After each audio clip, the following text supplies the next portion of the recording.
Now, I've been living in LA most of my life. I actually went to school here. If you never went to school in LA, you know, like most schools have fire drills. We actually have fire drills and earthquake drills. The number one thing they tried to pound into us growing up in LA was that the more prepared you are for the earthquake, the less scared you'll be when the quake hits. You guys remember that, those of you who went to school here? That's a load of crap, I'm sorry. At home, I got a closet full of K-rations, flashlight batteries, and toilet paper, and I am no less scared, and I have a hell of a lot less closet space. I'm married, that's a big deal, okay? Closet space is at a premium when you're married. You know, I could really simplify it for you. Basically, after living through earthquakes, preparing for earthquakes, studying earthquakes, earthquakes are just God's way of saying, don't sleep in the nude, okay? Now, you may laugh at my findings.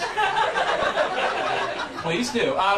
Actually, I came to this conclusion October 1st, 1987. Remember that? The Whittier earthquake. It was very early in the morning.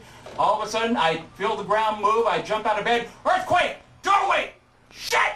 I grab a pair of pants. I forgot how to put on a fucking pair of jeans.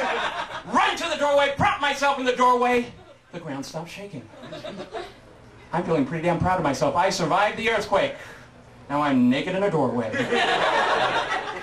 Somebody got a visual over there. What made matters worse is that everybody else in my apartment building decided to show up at the exact same doorway. Okay? Now remember, this was October 1st. The landlady thought now would be a good time to come out and collect the rent. Sorry, Mrs. Levine, don't seem to have anything on me right now. Yes, it is cold outside. Thanks for noticing. Actually, a few years later, the Northridge earthquake, guess what happened to me? I was naked again, okay? I did not learn my... But this time, okay, I was a newlywed at that particular point in my life, so I think I have an excuse. And, you know, it was like 4:31 in the morning, right? I'm awake, she's awake. The earth is already moving, so, you know. As a guy, I'm thinking, why not, you know? Of course, my wife, honey, what the hell are you doing? Actually, my wife sounds like Jane Pauley, but this is the best I could do. So...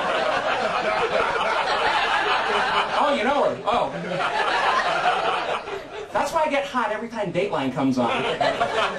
But I digress. No, so, you know, she's going, honey, what the hell are you doing? Protecting you from falling debris?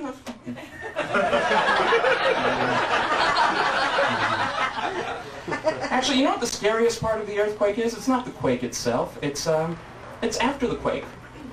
When you turn on the local news and you see the news anchors without their makeup on. You remember when we saw Carla Aragon the first time before the 4, 5, 10 layers of pancake? See, this was scary. And I realized, you know, it might be cruel to make fun of the local newscasters here in LA because, you know, they went through the same earthquake that you and I did. But since these are also the same local newscasters that gave us 2 years of OJ and 1 year of Monica, I say fuck them, okay? They're their game. So, newscasters. So, no, but they went through the same earthquake, and now they have to go to work. Their news director will fling them in front of a camera. They have no makeup, no wardrobe, and no teleprompter. Okay? And until they get some sort of official word from Caltech, they are told to stall. Okay? You guys are laughing a little bit more at that joke than most audiences.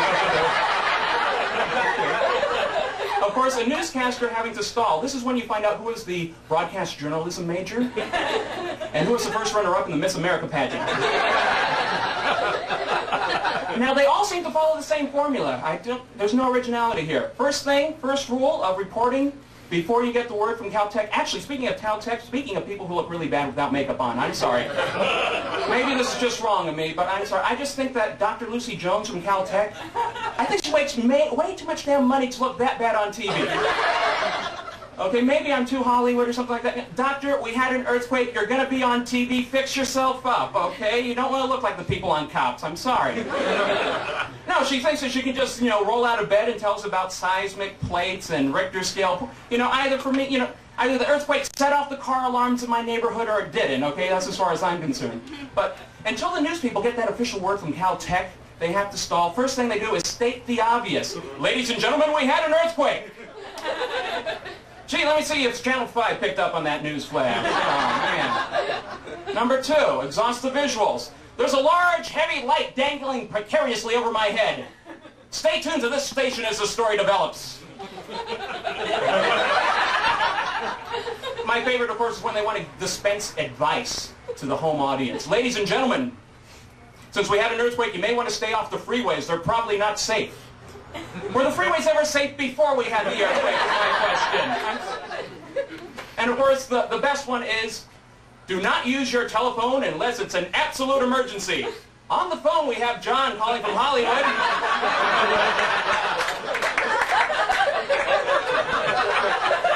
John, where were you when the earthquake hit? I was in bed. Thanks, John. We have Jack calling all the way from atop Sherman Oaks here. Jack, where were you? My house is rolling off of its stilts into the valley, man. And where were you when the quake hit? I was in bed. Thanks. We got a call coming all the way from Orange County. Yeah, this is a sign from God telling you to change your symbol ways. Thank you. Of course, when we have an earthquake anywhere near Hollywood, it's automatically an entertainment story. Have you ever noticed? That's, of course, when E.T. likes to play their theme song real slow.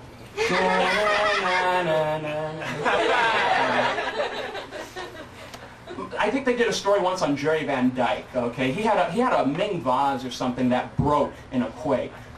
All right, and somebody actually climbed over the fence of his property, got into the garbage, took the pieces of the vase, and tried to sell them.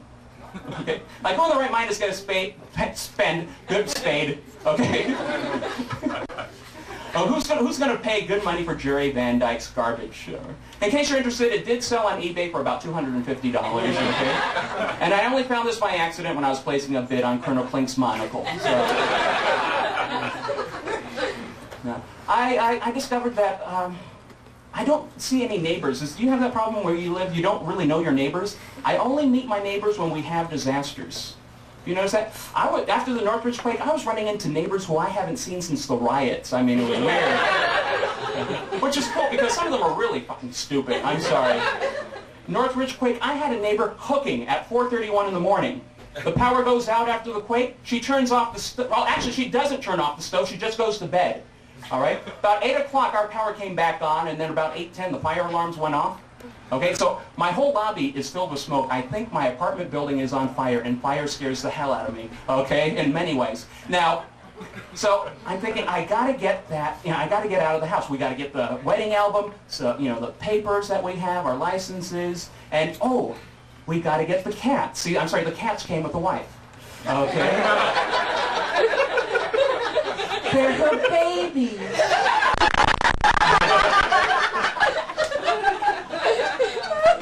Now, there's two of them. One of them went into the closet, grabbed the carrier, locked herself inside. No problem. Okay? The other cat, I find out, is claustrophobic. Either that, or when she saw me take out the carrier, thought it meant we're going to the vet and just had nothing to do with it. So I'm trying to get the cat into the carrier, and the cat's, like paws right in here, just wider than the opening of the carrier.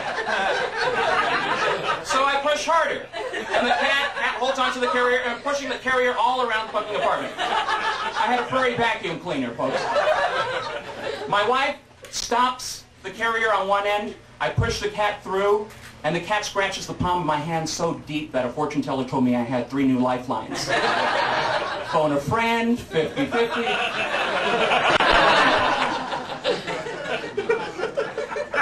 I basically took all 4 paws of the cat with my good hand, slammed right into there.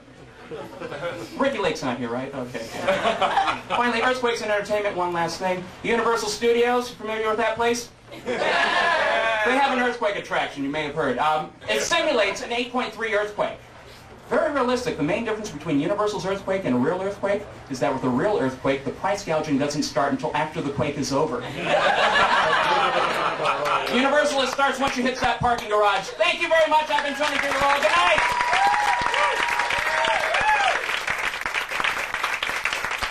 Keep it going for Tony Figueroa.